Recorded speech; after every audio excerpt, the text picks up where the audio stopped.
അബൻ മീഡിയയുടെ പുതിയൊരു വീഡിയോയിലേക്ക് എല്ലാവരെയും സ്വാഗതം ചെയ്യുന്നു. ഇന്ന് നമ്മൾ ചർച്ച ചെയ്യപ്പെടുന്നത് കൊടുവള്ളിയുടെ ഫ്ലൈ ഓവർ, അതിൻ്റെ രാഷ്ട്രീയ മാനം, രാഷ്ട്രീയത്തിൻ്റെ രീതിക്കനുസരിച്ചും കനത്തിനനുസരിച്ചും ആ ഫ്ലൈ ഓവർ ഇങ്ങനെ ആടി വലയുകയാണ്. ഒരു രൂപം കിട്ടാത്ത രീതിയിൽ നിർമ്മിക്കുന്നതിന് മുമ്പേ തകർന്നു പോയ ഏതെങ്കിലും പാലം ഉണ്ടെങ്കിൽ ഒരു പക്ഷേ കൊടുവള്ളിയിലെ ഫ്ലൈ ഓവർ എന്ന് ആരെങ്കിലും പറഞ്ഞിട്ടുണ്ടെങ്കിൽ അതിനെ തെറ്റ് പറയാൻ വേണ്ടി പറ്റുകയില്ല. ഒരു പതിറ്റാണ്ടിന്റെ അല്ലെങ്കിൽ അതിലേറെ വർഷത്തെ പഴക്കമുണ്ട്. കൊടുവള്ളിയിൽ ഫ്ലൈ ഓവർ നിർമ്മിക്കപ്പെടണം, ഗതാഗതക്കുരുക്ക് ഒഴിവാക്കണം, സുഖകരമായിരിക്കുന്ന യാത്രാ സൗകര്യങ്ങൾ ഉണ്ടാക്കണം. അതിന് കൊടുവള്ളി തടസ്സം നിൽക്കാൻ പാടില്ല. ഇവിടെ ഇപ്പോൾ താമരശ്ശേരി കഴിഞ്ഞാൽ പിന്നെ കൊടുവള്ളി, കുന്നമംഗലം, അങ്ങനെ ഒരു കോഴിക്കോട്ടേക്കുള്ള ഒരു യാത്രാ മധ്യേ 1 മണിക്കൂറിലധികം സമയം ഈ 3 പട്ടണങ്ങളുമായിട്ട് ബന്ധപ്പെട്ട് നഷ്ടപ്പെട്ടു പോകുന്ന ഒരു സാഹചര്യം ഒഴിവാക്കാൻ വേണ്ടി വലിയ പരിശ്രമങ്ങൾ നടത്താൻ വേണ്ടിയുള്ള ശ്രമങ്ങൾ തുടങ്ങിയിട്ട് 10 വർഷത്തിലേറെ പഴക്കമുണ്ട്. ഇന്നും അതിന് വ്യക്തമായിരിക്കുന്ന ഒരു രൂപങ്ങളോ ഒരു ഭാവങ്ങളോ ഉണ്ടായിട്ടില്ല. അത് രാഷ്ട്രീയത്തിന്റെ ഏറ്റക്കുറച്ചിലുകളനുസരിച്ച്, അതിലെ ശക്തി പരീക്ഷത്തിനനുസരിച്ച് അതിങ്ങനെ ഒലിഞ്ഞുകൊണ്ടിരിക്കുകയാണ്. അതാണ് കുറഞ്ഞ കാലങ്ങളിലിടയിൽ ഈ കാര്യങ്ങളൊക്കെ ഒരു ആരംഭ ദശയിലെത്തിയ സമയത്ത് വീണ്ടും നമ്മൾ കാണുകയും മനസ്സിലാക്കപ്പെടുകയും ചെയ്യപ്പെടുന്ന രീതികൾ അങ്ങനെയാണ് ഇതിന്റെ തുടർച്ച വരുന്നത്. നമ്മൾക്ക് അത് സംബന്ധമായ രീതിയിലുള്ള കാര്യങ്ങളാണ് ഇന്നത്തെ ഈ വീഡിയോയിൽ ചർച്ച ചെയ്യപ്പെടുന്നത്. കൊടുവള്ളി എന്ന് കേട്ടാൽ അതൊരു ഘനമുള്ള പേരാണ്. ഒരു വിവാദ സംബന്ധമായിരിക്കുന്ന കാര്യങ്ങൾ ഏത് സാഹചര്യത്തിലുണ്ടായാലും ഏത് വിഷയത്തെക്കുറിച്ചുണ്ടായാലും അതിനെ കൊടുവള്ളിയുമായിട്ട് ബന്ധിപ്പിക്കാൻ വേണ്ടി മീഡിയക്കാരും പത്രക്കാരും രാഷ്ട്രീയക്കാരും ശ്രമം നടത്തപ്പെടുന്ന സാഹചര്യം പലപ്പോഴും കാണാറുണ്ട്. അത് അവാല കേസാണെങ്കിലും സ്വർണ്ണക്കടത്താണെങ്കിലും രാഷ്ട്രീയത്തിലെ വൈരുദ്ധ്യങ്ങളായിരിക്കുന്ന വിഷയങ്ങളാണെങ്കിലും ഒക്കെ തന്നെ അതിനൊരു കൊടുവള്ളി ടച്ച് ഉണ്ടാവുമ്പോൾ അതിന്റെ വിഷയത്തിന് മാനങ്ങൾ മാറി, രീതികൾ മാറി, ചർച്ചകൾ മാറി, രൂപങ്ങൾ മാറി. അതൊരു വിവാദത്തിന്റെ രൂപത്തിലേക്ക് ഇങ്ങനെ മാറിക്കൊണ്ടിരിക്കുന്ന ഒരു സാഹചര്യങ്ങൾ പലപ്പോഴും ഈ അടുത്ത വർത്തമാന കാലഘട്ടത്തിൽ പരിശോധിച്ചാൽ നമുക്ക് കാണാൻ വേണ്ടി സാധിക്കും. കൊടുവള്ളി നിയോജക മണ്ഡലം എന്ന് പറയുന്നത് മലപ്പുറം കഴിഞ്ഞാൽ ഏറ്റവും ലീഗിന് സ്വാധീനമുള്ള ശക്തിയുള്ള ഒരു മണ്ഡലത്തിന്റെ ഭാഗമായിട്ട് പ്രവർത്തിക്കുന്നതാണ് കുറച്ചു കാലമായിട്ട്. എന്നാൽ അതിനും ഇടച്ചിലുണ്ടായി. അവിടെയും വലിയ പരാജയങ്ങൾ ഉണ്ടാവുന്ന സാഹചര്യം വന്നു. ഇവിടെ UDF സംവിധാനത്തിൽ ശ്രീമാൻ കെ മുരളീധരൻ പരാജയപ്പെട്ടു, ലീഗിന്റെ 2 സ്ഥാനാർത്ഥികൾ പരാജയപ്പെട്ടു. അവിടെയൊക്കെ ഇടതുപക്ഷത്തിന് വലിയ സ്വാധീനങ്ങൾ ഇല്ലാത്ത ഭാഗമായിട്ട് പോലും വലതുപക്ഷം അവിടെ പരാജയപ്പെടുന്ന ഒരു സാഹചര്യം ഉണ്ടാവുകയും ചെയ്തു.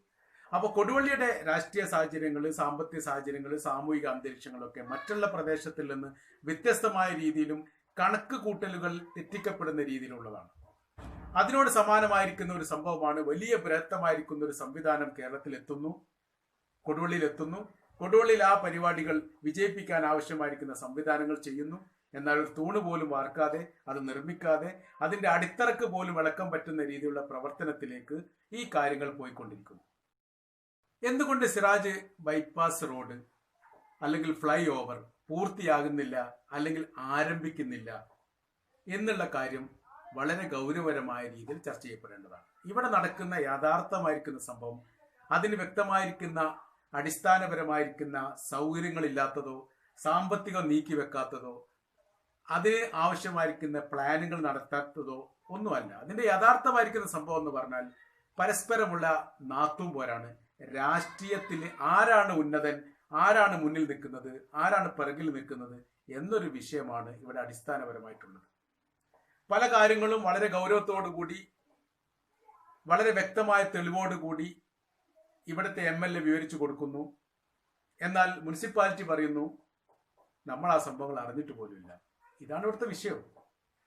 അപ്പോൾ ഒരു നാട്ടിൽ വരുന്ന വികസനത്തിന് സംയുക്തമായ ഏകോപനത്തോടു കൂടി ചേർന്ന് നിൽക്കുന്ന ഒരു അവസ്ഥയിൽ, ചേർന്ന് നിൽക്കുന്ന ഒരു സാഹചര്യം ഉണ്ടാവുമ്പോൾ അതിന് വ്യക്തമായ രീതിയിലുള്ള ഒരു അംഗീകാരം ലഭ്യമാകാതിരിക്കുക, അല്ലെങ്കിൽ അതിനുള്ള പരിശ്രമങ്ങൾ നടത്താതിരിക്കുക, ഈ സംഭവങ്ങൾ അവർ കൊണ്ടുപോകുമോ ഇവർ കൊണ്ടുപോകുമോ, നമ്മൾ ഇത്രയും കാലം പറഞ്ഞത് വെറുതെ ആയി പോകുമോ എന്നുള്ള ഒരു വിഷയം ഉണ്ടാവില്ല, ഒരു ഈഗോ പ്രശ്നം.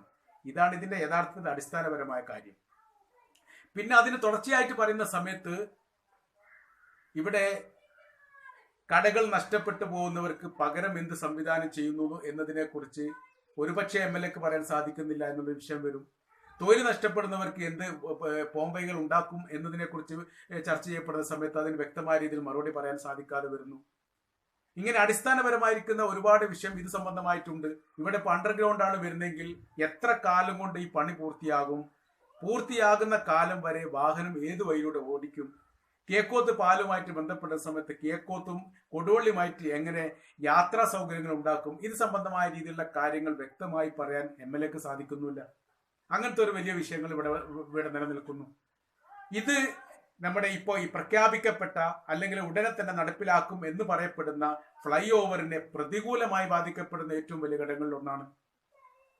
അവിടെ അപ്രോച്ച് റോഡ് വരുന്ന സമയത്ത് അപ്രോച്ച് റോഡിൽ ഒതുങ്ങിപ്പോകുന്ന കൊടുവള്ളിക്കാർ ഈ വലിയ റോഡ് വരുന്ന സമയത്ത് എന്ത് ഗുണമുണ്ടാവുന്നു എന്നുള്ള വലിയ പ്രധാനപ്പെട്ട ഘടകമാണ്. നാഷണൽ ഹൈവേ സുഖകരമായ നടത്തിപ്പിന് വേണ്ടിയിട്ട് അല്ലെങ്കിൽ യാത്രാ സൗകര്യത്തിന് വേണ്ടി ഉണ്ടാക്കുമ്പോൾ അത് ഒരു പട്ടണത്തിന്റെ ഒരു ദേശത്തിന്റെ സാമ്പത്തിക നഷ്ടത്തിലേക്കോ സാമൂഹിക അന്തരീക്ഷത്തിൽ ഗുണമില്ലാത്ത രീതിയിലോ ഭവിക്കപ്പെടുമ്പോൾ ഈ പാലം കൊണ്ട് യാതൊരു പ്രയോജനമില്ലാത്തൊരു സാഹചര്യം വരുന്നു. അല്ല, ഇതിന് ഒരു പ്രയോജനപരമായിരിക്കുന്ന ഒരു സാഹചര്യമാണ് വരുന്നത് എങ്കിൽ ഇന്ന കാര്യങ്ങളാണ് വരുന്നത് എന്ന് ബോധ്യപ്പെടുത്തേണ്ട കാര്യത്തിൽ MLA പരാജയപ്പെടുന്നു. അങ്ങനത്തെ ഒരു വിഷയങ്ങളിലൂടെ വരുന്നുണ്ട്. അപ്പോൾ കൊടുവള്ളിയെ സംബന്ധിച്ചിടത്തോളം വലിയ ബിസിനസ് സംവിധാനങ്ങളുള്ള ഒരുപാട് കടകളുള്ള ഒരുപാട് കടകളിൽ ജോലി ചെയ്യപ്പെടുന്ന ആളുകളുള്ള ഒരു പ്രദേശത്ത് ഇത്തരം ഒരു ഫ്ലൈ ഓവർ വരുന്ന സമയത്ത് അവരുടെ സാമ്പത്തിക സ്ഥിതികളും ആ സാമ്പത്തിക സ്ഥിതിയിലെ പരാജയങ്ങളും മുൻകൂട്ടി കാണുകയും മനസ്സിലാക്കുകയും ചെയ്തിട്ട് മുന്നൊരുക്കത്തോടു കൂടി ഇതിനെ എങ്ങനെ അതിജീവിക്കുന്നു എന്നൊരു ചോദ്യം MLAയോട് ചോദിച്ചാൽ അയാൾക്ക് ഉത്തരം പറയാൻ കഴിയുന്നില്ല. അത് മുൻകൂട്ടി ധാരണയുടെ അടിസ്ഥാനത്തിൽ ഇത് പഠിച്ചിട്ടില്ല, മനസ്സിലാക്കിയിട്ടില്ല. യാത്രാ സൗകര്യങ്ങൾ മാത്രം പോരാ, നമ്മുടെ നാട് എന്ന് പറയുന്നത് ഈ നാടിൽ ഉൾക്കൊള്ളുന്നത് മാത്രം ജീവിക്കുന്നല്ല, പുറത്തുള്ള ആൾക്കാർ വരുന്നവരുണ്ടാവും. അപ്പോൾ ജനങ്ങളുടെ സൗകര്യം എന്ന് പറയാൻ പുറത്തുനിന്ന് ഒരാൾ വരുന്ന സമയത്ത് ജനങ്ങളുടെ സൗകര്യം കൊടുവള്ളിയുടെ ടച്ച് ചെയ്ത് കുന്നാലത്ത് എത്തുകയാണെങ്കിൽ ഇവിടെ കിട്ടേണ്ട കച്ചവടം അവിടെയാണ് പോവുക. അതല്ലെങ്കിൽ താമരശ്ശേരിയിൽ അത് മുറിഞ്ഞു പോകും. കൊടുവള്ളിക്ക് കിട്ടേണ്ട സാമ്പത്തികപരമായിരിക്കുന്ന ഒരുപാട് മുന്നേറ്റങ്ങൾ ഈ പാലം വരുന്ന സമയത്ത് ഇല്ലാതായി പോകുമെന്ന് ആരെങ്കിലും സംശയിക്കുന്നുണ്ടെങ്കിൽ അതങ്ങനെയല്ല, ഇങ്ങനെയാണ് എന്ന് തിരുത്തി കൊടുക്കാൻ ഇതുമായിട്ട് ബന്ധപ്പെട്ട MLAക്കോ അതുമായിട്ട് ബന്ധപ്പെട്ട വ്യക്തികൾക്കോ സാധിക്കാതെ വരുന്ന സമയത്ത് ഇത് സംബന്ധമായ രീതിയിലുള്ള കാര്യത്തിൽ സംശയങ്ങൾ ഉണ്ടാവുന്നു എന്നതാണ് മറ്റൊരു അടിസ്ഥാനപരമായിരിക്കുന്ന കാര്യം നമ്മൾ പറയേണ്ടത്. കൊടുവള്ളിയിൽ പലപ്പോഴും ഭരണാധികാരികൾ അവരുടെ സ്വാർത്ഥപരമായിരിക്കുന്ന താല്പര്യത്തിനനുസരിച്ച് ചില നിയമാവലികൾ ജനങ്ങളിലേക്ക് അടിച്ചേൽപ്പിക്കപ്പെടുന്ന സംവിധാനങ്ങൾ ഉണ്ടാകാറുണ്ട്. അവിടെ ജനങ്ങളുടെ വിഷയങ്ങളോ പ്രശ്നങ്ങളോ അവരുടെ ബുദ്ധിമുട്ടുകളോ അല്ല വിഷയമാക്കി വരുന്നത്. പകരം രാഷ്ട്രീയപരമായിരിക്കുന്ന നിലനിൽപ്പുകൾ, നമ്മൾ പറയപ്പെടുന്ന കാര്യങ്ങൾക്ക് വലിയൊരു അംഗീകാരം ലഭ്യമാകുന്നുണ്ട് എന്നൊരു തോന്നൽ, ഇതൊക്കെയാണ്. ഇവിടെ ക്വാറന്റൈൻ സംബന്ധമായിരിക്കുന്ന ഒരു വിഷയം ഉണ്ടായപ്പോൾ ഒരാഴ്ച കൊടുവള്ളി അടച്ചിട്ട സമയത്ത് ഇവിടുത്തെ ജനങ്ങൾ പുറത്തു പോകാതെ നിന്നിട്ടുണ്ടോ? തൊട്ടടുത്ത പ്രദേശത്തേക്ക് പോയി അവർ കച്ചവടം അവരുടെ ആവശ്യ സാധനങ്ങൾ വാങ്ങുകയും പോവുകയും കൊടുക്കുകയും ഒക്കെ ചെയ്തു. കൊടുവള്ളിയിൽ നിന്ന് അങ്ങോട്ട് പോകുന്നതിന് വിഷയമല്ല, അവിടെ നിന്ന് ഇങ്ങോട്ട് വരുന്നതിന്റെ വിഷയമാണ് ഇവിടെ ഉണ്ടാകുന്നത്. അപ്പോൾ പല കച്ചവടക്കാർക്കും കൊടുവള്ളിയിൽ നിന്ന് പുറത്തു പോയിട്ട് കച്ചവടം ചെയ്യാൻ ഒരു തടസ്സവും അത് സംബന്ധമായിട്ടുണ്ടായിട്ടില്ല. അപ്പൊ യഥാർത്ഥത്തിൽ ഇത്തരം കാര്യങ്ങൾക്കൊക്കെ ഒരു മുന്നൊരുക്കം ഉണ്ടാക്കിയിട്ട് ഇതിനെ പ്രതികൂലിക്കപ്പെടുന്ന അല്ലെങ്കിൽ ബുദ്ധിമുട്ടുള്ളവർക്ക് എന്ത് സംവിധാനം ഉണ്ടാക്കും, അല്ലെങ്കിൽ ഇത് ചെയ്ത് ശരിയാണോ എന്നുള്ള കാര്യത്തെക്കുറിച്ച് ഒരു വിചിന്തനവും നടത്താത്ത രീതിയിൽ പെട്ടെന്നൊരു പ്രഖ്യാപനമാണ്. ഒരു പ്രദേശത്തിൽ ഒതുങ്ങി നിർത്തേണ്ട കാര്യങ്ങൾ മുനിസിപ്പാലിറ്റിയെ മൊത്തത്തിൽ ബാധിക്കപ്പെടുന്ന എല്ലാവർക്കും പ്രയാസമുണ്ടാകുന്ന രീതിയിലുള്ള ഒരു സംവിധാനങ്ങൾ ഉണ്ടാക്കുമ്പോൾ അതിന്റെ ദുരന്തം അനുഭവിക്കുന്ന ആ പ്രദേശത്തുള്ള ഒരു മുഴുവനാണ്. കൊടുവള്ളിയെ സംബന്ധിച്ചിടത്തോളം 75-85% ആളുകൾ മുഴുവനും അന്നന്ന് ജോലി ചെയ്ത് ജീവിക്കപ്പെടുന്ന പാവങ്ങളായ സാധാരണക്കാരാണ്. കുറെ ജ്വല്ലറിക്കാരും കുറച്ച് അവാല കേസുകളും കുറച്ച് ബിസ്ക്കറ്റുമായിട്ട് ബന്ധപ്പെട്ട വിഷയങ്ങളും വരുന്ന സമയത്ത് നല്ല ബഹുഭൂരിപക്ഷം കൊടുവള്ളിക്കാരും സമ്പന്നരാണ് എന്നൊരു തെറ്റിദ്ധാരണ നമ്മുടെ പ്രദേശത്തിന്റെ പുറത്ത് ജില്ലയിലോ സംസ്ഥാനത്തിന്റെ വ്യത്യസ്തമായ ഭാഗങ്ങളിലോ ഉണ്ട്. അത് മണ്ടത്തരമാണ്, യാഥാർത്ഥ്യമല്ല. അതും കൊടുവള്ളി തമ്മിൽ ഒരു ബന്ധവുമില്ല. 1% താഴെയുള്ള ആളുകൾ മാത്രമാണ് കൊടുവള്ളിയിൽ ജനസംഖ്യയിൽ അവലയായിട്ട് ബന്ധപ്പെട്ട് നിൽക്കുന്നത്. അതിന്റെ ഭാരങ്ങൾക്ക് പേറുന്നത് മുഴുവനും കൊടുവള്ളിയിലെ ജനങ്ങൾ മുഴുവനുമാണ്. ഇത് എല്ലാ കാര്യത്തിലും അത് ബാധിക്കപ്പെടുന്നുണ്ട് എന്നുള്ളതാണ് ഏറ്റവും വലിയ വിഷയം. ഇവിടെ ഇപ്പോൾ കൊടുവള്ളിയെ പഞ്ചായത്തിനെ മുനിസിപ്പാലിറ്റിയാക്കി മാറ്റം ചെയ്തു. മുനിസിപ്പാലിറ്റി ആക്കിയത് കൊണ്ട് സാധാരണക്കാരെ കൊടുവള്ളിക്കാർക്കുള്ള ഗുണം എന്താണ്? അത് പറയാൻ ഇത് മുനിസിപ്പാലിറ്റി ആക്കാൻ വേണ്ടി നിർദ്ദേശിക്കപ്പെട്ട ഭരണാധികാരികളോ പെട്ട രാഷ്ട്രീയ പാർട്ടികൾക്കോ അറിയുന്നില്ല. മുനിസിപ്പാലിറ്റി ആകുന്നത് കൊണ്ട് സാധാരണക്കാർക്ക് ബുദ്ധിമുട്ടല്ലേ ഉള്ളൂ. തൊഴിലുറപ്പ് പദ്ധതി നഷ്ടപ്പെട്ടു, ബ്ലോക്ക് പഞ്ചായത്ത് ഇല്ലാതായി, ജില്ലാ പഞ്ചായത്ത് ഇല്ലാതായി, വികസന സംബന്ധമായിരിക്കുന്ന ഒരുപാട് മേഖലകൾ ഇതിനോട് അടിഞ്ഞുപോയി. കടക്ക് ടാക്സ് വർദ്ധിച്ചു, വീടിനൊക്കെ ടാക്സ് വർദ്ധിച്ചു. അതുമായിട്ടുള്ള പ്ലാനുമായിട്ട് ബന്ധപ്പെട്ട ഒരുപാട് വിഷയങ്ങൾ വേറെ ഉണ്ടായി. അപ്പോൾ മുനിസിപ്പാലിറ്റി എന്ന് പറഞ്ഞാൽ നഗരവുമായിട്ട് ബന്ധപ്പെട്ട പ്രധാന നിയമാവലിയുടെ ഉൾക്കൊള്ളേണ്ട ഒരു ഭരണ സംവിധാനമാണ്. അതൊരു സാധാരണക്കാരെ സംബന്ധിച്ചവർക്ക് വലിയ പ്രയാസമാണ്. പഞ്ചായത്തായിട്ട് നിലനിൽക്കുന്ന സമയത്ത് ഗ്രാമത്തിന് ലഭ്യമാകപ്പെടുന്ന ഒരുപാട് സഹായധനങ്ങൾ മുനിസിപ്പാലിറ്റി ആവുന്ന സമയത്ത് ഇല്ലാതാവും. അപ്പോൾ ഇതിനെക്കുറിച്ചൊക്കെ ഒരു മുന്നൊരുക്കത്തോടോ മുൻധാരണയോടോ കൂടിയിട്ട് ഇതേക്കുറിച്ച് പഠിക്കുകയും മനസ്സിലാക്കുകയും ചെയ്ത് പ്രഖ്യാപിക്കേണ്ടതിന് പകരം പൊടുന്നനേതാ മുനിസിപ്പാലിറ്റി ആയിരിക്കുന്നു, ഇത് ഞങ്ങളുടെ നേട്ടമായിരിക്കുന്നു. ജനങ്ങൾ ഇതിനാൽ പ്രയാസം അനുഭവിക്കുന്നുണ്ടോ ബുദ്ധിമുട്ട് അനുഭവിക്കുന്നുണ്ടോ ഇവിടെ ചർച്ചയേ അല്ല. ഇവിടെ എന്ത് ചെയ്യണം? നമ്മൾ പറഞ്ഞ കാര്യങ്ങൾ നേടിയിരിക്കുന്നു, ഇവിടെ കൊടുവള്ളി അറിയപ്പെട്ട മുനിസിപ്പാലിറ്റി ആയിരിക്കുന്നു, നമ്മളാണ് അതിൻ്റെ ആൾക്കാർ എന്നൊക്കെ പറയുന്ന രീതിയിൽ ആ കസറിന്റെ മേലിൽ ഒരു കാലത്തും ഇറങ്ങാത്ത രീതിയിൽ ഇരിക്കപ്പെടുന്ന സംവിധാനത്തിൽ ഉറപ്പിച്ചു വെച്ചിട്ട് നിൽക്കുന്ന ഒരു സാഹചര്യം ജനങ്ങൾക്ക് വല്ലാതെ പ്രയാസം ഉണ്ടാക്കുന്നു, ബുദ്ധിമുട്ടുണ്ടാക്കുന്നു, അവർ കഷ്ടതയും നഷ്ടതയും അനുഭവിക്കുന്നു. ഇത് രാഷ്ട്രീയ പാർട്ടികൾ വ്യക്തമായിട്ട് മനസ്സിലാക്കുന്നില്ല എന്നുള്ളതാണ്. അപ്പോൾ ഇത്തരം ഒരു വിഷയങ്ങളൊക്കെ വരുന്ന സമയത്ത് എല്ലാ രാഷ്ട്രീയ പാർട്ടികളും ഇത് സംബന്ധമായ രീതിയിൽ ഇതിന്റെ കാര്യത്തെക്കുറിച്ച് പറയാൻ ബാധ്യസ്ഥരാണ്. അവരാരും അത് പറയുന്നില്ല. എല്ലാ രാഷ്ട്രീയ പാർട്ടി ഈ കാര്യത്തിൽ കണക്കാണ്. മറ്റുള്ള ഒരു പഞ്ചായത്ത് മുനിസിപ്പാലിറ്റി ആകുന്ന സമയത്ത് ആ മുനിസിപ്പാലിറ്റിയിൽ എന്തൊക്കെ നേട്ടങ്ങളാണ് എന്തൊക്കെ കോട്ടങ്ങളാണ് ഉണ്ടായതെന്ന് പഠിച്ചിട്ട് അത് ജനങ്ങളോട് പറഞ്ഞു കൊടുക്കുന്ന കാര്യത്തിൽ എല്ലാ രാഷ്ട്രീയ പാർട്ടിയും പരാജയപ്പെടുന്നു.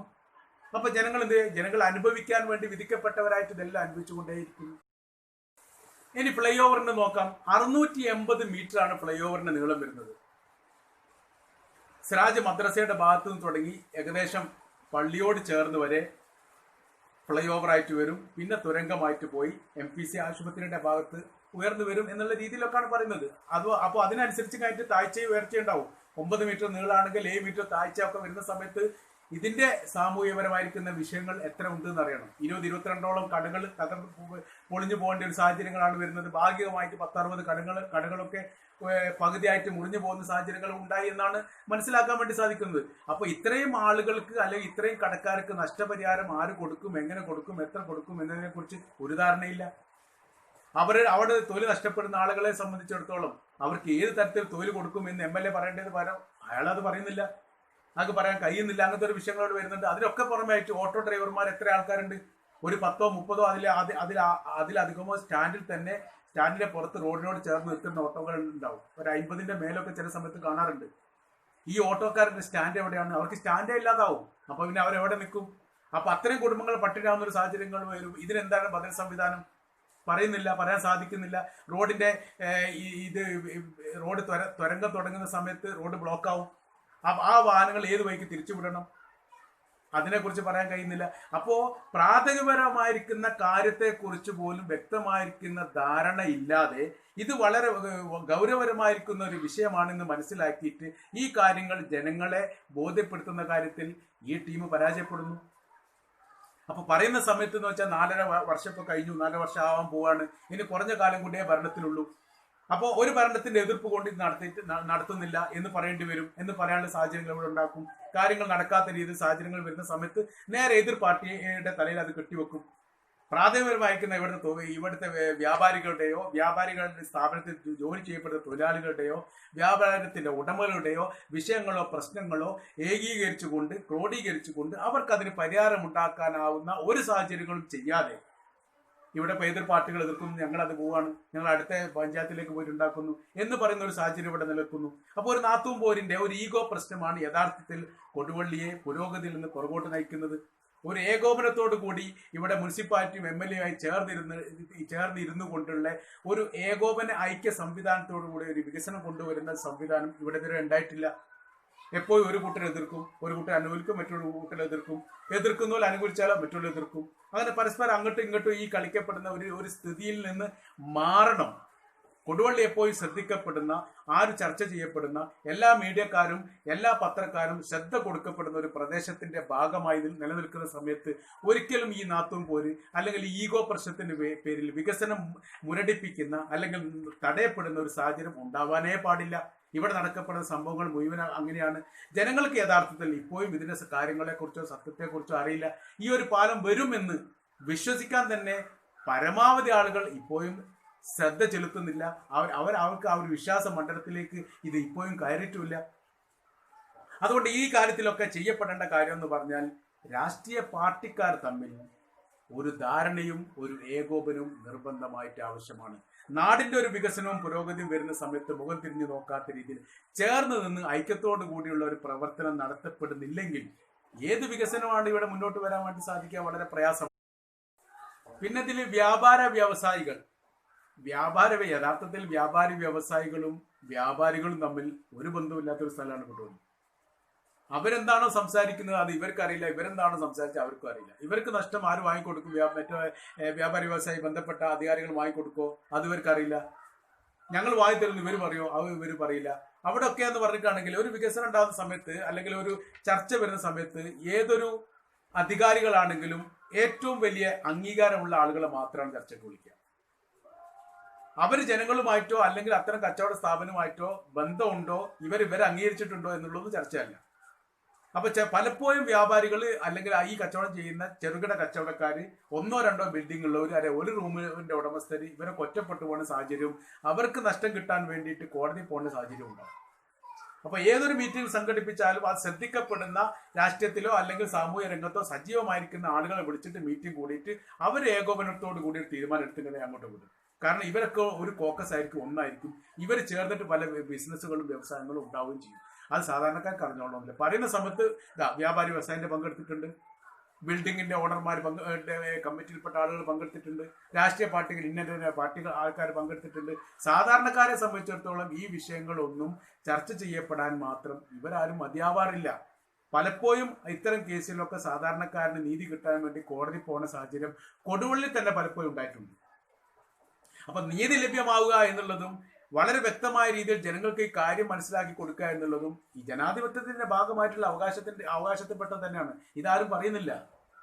അപ്പോൾ നമ്മുടെ കാര്യം വിജയിക്കാൻ വേണ്ടിയും നമ്മുടെ കാര്യങ്ങൾ നേടാൻ വേണ്ടിയും നമ്മൾ മുന്നിൽ നിൽക്കാൻ വേണ്ടിയും നടത്തപ്പെടുന്ന ഒരു ഹീനമായിരിക്കുന്ന ശ്രമത്തിന്റെ ഭാഗമായിട്ടുള്ള പ്രവർത്തനമാണ് പലപ്പോഴും കൊടുവള്ളിയിലെ വികസനവുമായിട്ട് ബന്ധപ്പെടുന്ന സമയത്ത് കാണാൻ വേണ്ടി സാധിക്കുക.